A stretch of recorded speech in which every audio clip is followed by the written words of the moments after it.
Based on these considerations and having worked the battlefield geometry with Lieutenant General Ray Odierno, the Multinational Corps Iraq Commander, to ensure that we retain and build on the gains for which our troopers have fought, I have recommended a drawdown of the surge forces from Iraq.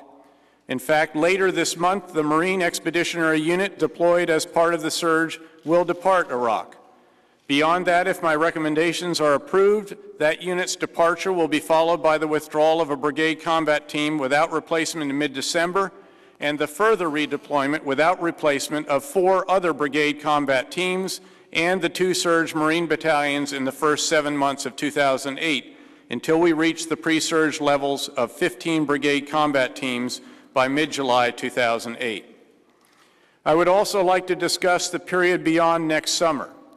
Force reductions will continue beyond the pre-surge levels of brigade combat teams that we will reach by mid-July 2008.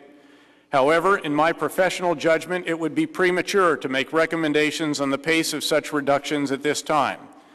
In fact, our experience in Iraq has repeatedly shown that projecting too far into the future is not just difficult, it can be misleading and even hazardous. The events of the past 6 months underscore that point. When I testified in January, for example, no one would have dared to forecast that Anbar province would have been transformed the way it has in the past 6 months. Nor would anyone have predicted that volunteers in one-time al-Qaeda strongholds like Ghazaliyah in western Baghdad or in Adamiyah in eastern Baghdad would seek to join the fight against al-Qaeda. Nor would we have anticipated that a Shia-led government would accept significant numbers of Sunni Arab volunteers into the ranks of the local police force in Abu Ghraib.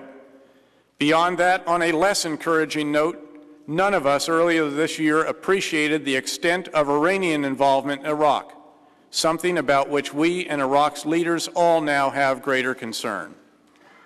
In view of this, I do not believe it is reasonable to have an adequate appreciation for the pace of further reductions and mission adjustments beyond the summer of 2008 until about mid-March of next year.